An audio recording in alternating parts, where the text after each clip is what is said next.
Dans l'histoire de la chaîne, j'ai acheté beaucoup de Marui. J'ai encore acheté une réplique longue. Et qu'est-ce que j'ai acheté? Ne me jugez pas.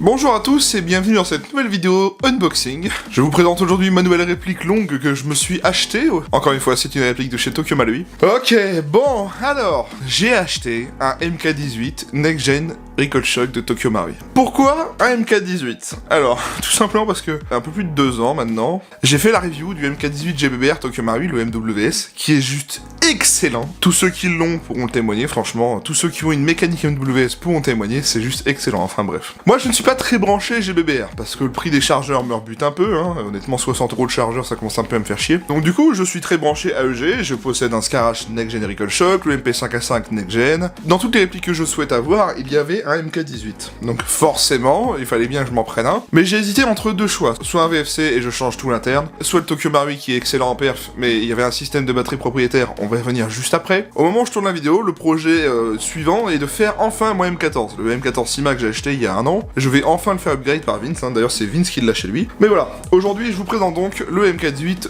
NGRS Tokyo Marui. Donc c'est un unboxing, ce n'est pas la review arrivera plus tard. Donc faut savoir que j'ai commandé cette réplique sur un site français, c'était le seul à l'avoir en stock au moment où je l'ai commandé, donc voilà pourquoi je l'ai pris là-bas. Bah voilà, la boîte est toute simple, hein, une boîte noire, sobre, avec MK18 mode 1 en plein centre, un petit peu doré. Le logo Tokyo Marui à droite. Ici la mention avec l'étiquette RIS 2 Daniel Defense. Bien, déballons tout cela.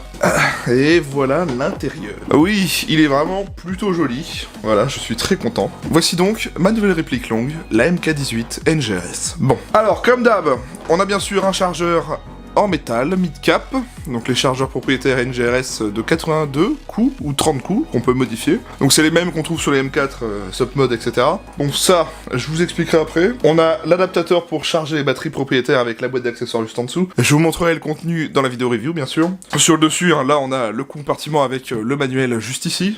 On y verra ça bien sûr dans la review, c'est pas le sujet d'aujourd'hui. Et bien sûr, mon petit MK18. Alors ça, comme vous le voyez, la boîte est vraiment très belle, très bien détaillée. Et voilà donc mon MK18 NGRS. Bon, on va relever les organes de visée quand même, ça lui donne un autre style.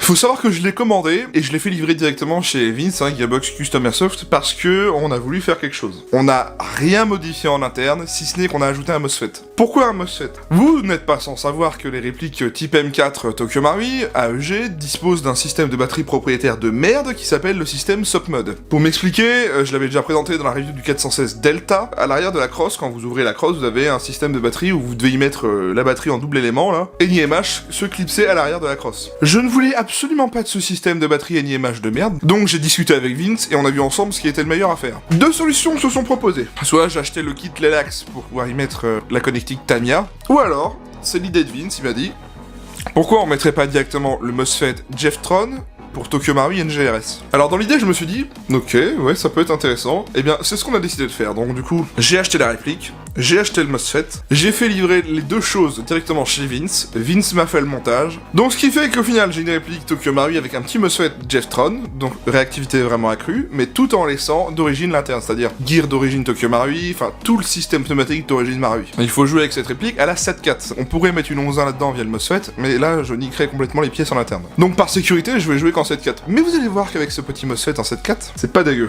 Bon, on va s'attarder un peu à la réplique. Je vous montre un petit peu la réplique de près quand même, parce que c'est quand même MK18 avec les licences et tout. Donc on a un fantastique garde-main Daniel Defense avec les marquages. Ça c'est vraiment quelque chose que je voulais absolument. Bon là il y a une étiquette que je virer pour la review, vous inquiétez pas, on a les marquages Colt gravés bien évidemment. Hein. Peinture Cerakote sur la réplique. Très joli et je suis très content de l'avoir enfin cette MK18 avec les beaux marquages. Et donc c'est bien un Next Gen Recall Shock pour ceux qui ne connaissent pas, c'est-à-dire que c'est la gamme de répliques Tokyo Marui AEG qui dispose d'un petit recul très sympa dans l'épaule. Bon c'est rien de foufou, c'est pas du GBBR non plus, mais la fausse culasse qui bouge quand on tire. À chaque fin de chargeur, la réplique détecte qu'il n'y a plus de bide dans le chargeur donc ça bloque électriquement la réplique. Donc il faut enlever le chargeur vide, en mettre un plein et appuyer sur le ball catch juste ici, donc c'est un ball catch fonctionnel. Et donc voilà, c'est vraiment pour ça que je voulais prendre le Marui, c'est parce qu'il y a des petites fonctionnalités très sympas. Comme je suis déjà habitué avec le Scarache et le MP5A5 bien sûr. On a donc changé, hein, donc là on y a mis une connectique Tedin, donc c'est ici que j'y mets ma batterie, donc à la base on avait le système de batterie Submod juste ici. Le problème c'est que cette pièce là, une fois que vous avez modifié comme moi et vous passez sur un système de batterie avec le Jeftron, eh bien cette chose vous empêche de mettre correctement directement votre batterie dans la crosse parce que ça prend de la place. Vous voyez que c'est ça va rentrer directement dans les emplacements de tubes. Et le problème c'est que si on met plus ce truc, par exemple si je vous montre, et ben on voit l'espace apparent ici. Donc on voit les câbles de la batterie. Il a fallu que je trouve un autre système. J'ai donc commandé malgré moi le kit Lelax, donc cette petite chose branchée directement en Tamiya. La fiche Tamiya est ici. Bon du coup il me servira pas, mais j'avais juste besoin d'un truc dans ce kit. C'était ceci. Donc en fait, c'est tout simplement à peu près la même pièce que celle d'origine, sauf qu'elle est pas creusée. Et en fait, elle va nous permettre directement d'aller cacher. Et voilà. Du coup, c'est pas encore totalement parfait, mais ça cache le trou et on voit plus les câbles de la batterie. En tout cas, je suis très content d'avoir cette réplique. Ça faisait très longtemps que je la voulais. Je vais vous montrer un petit peu ce que ça donne quand même. Hein. Je vais pas vous laisser quand même comme ça sur votre faim. On va mettre une petite 7.4 et vous allez voir qu'avec le MOSFET qu'on a mis avec Vince, c'est pas dégueu quoi. 7.4 volts lipo. Ok, donc allons-y. Hein. Vous allez voir que c'est vraiment pas dégueu à la 7.4. Bon, jusque là ça change rien, mais attention.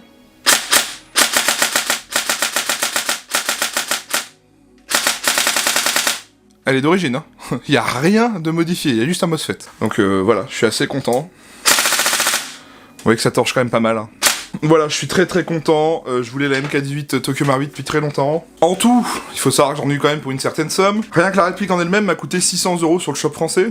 Donc, et encore, j'ai une réduction, parce que normalement elle est bien plus chère que ça. Et puis le MOSFET, normalement vous le comptez dans les 100, je sais plus exactement le prix du MOSFET de base, mais moi je l'ai acheté moins cher cet été. Je l'ai acheté en juillet et août dernier quand il y avait des promos sur Airsoft Entrepôt là. Et ben voilà, du coup je l'avais commandé là et je l'avais fait livrer directement chez Vince, tout simplement. Donc, bah écoutez, bientôt je vous ferai la review de cette réplique. J'espère que ça va vous plaire. En tout cas, moi, je suis très pressé de la faire. Et puis voilà, c'est la nouvelle réplique que vous verrez dorénavant sur mes vidéos de partie. Voilà, c'était juste une petite vidéo présentation pour vous la montrer, hein, vraiment ce que j'avais acheté. Bah merci à tous d'avoir regardé cette vidéo. Je vous invite à venir vous abonner à ma chaîne YouTube pour ne rien manquer des futures vidéos et tout ça. Par exemple, si je sors la review un jour de cette réplique, donc n'hésitez pas à vous abonner, mettez la cloche surtout. Vous pouvez me retrouver sur ma page Facebook, c'est une page où je poste des choses hors vidéo, des annonces de concours, des posts communautaires, etc. Le lien est dans la description et c'est totalement gratuit, alors profitez-en. Vous pouvez mettre un pouce bleu à cette vidéo, ça me permet de voir si le contenu vous a plu ou non. Dites-moi ce que vous pensez de cette réplique, dites-moi si vous la possédez, etc. Si vous aimez les MK18 comme moi, tout simplement. Je tiens à vous rappeler que je dispose d'un serveur Discord qui est totalement gratuit, le lien est en description. Présentez-vous à l'entrée du serveur et vous y aurez accès, tout simplement. Bien, sur ce, la vidéo est terminée, je vous dis merci à tous, portez-vous bien, et à mardi soir pour la prochaine review. Allez, salut!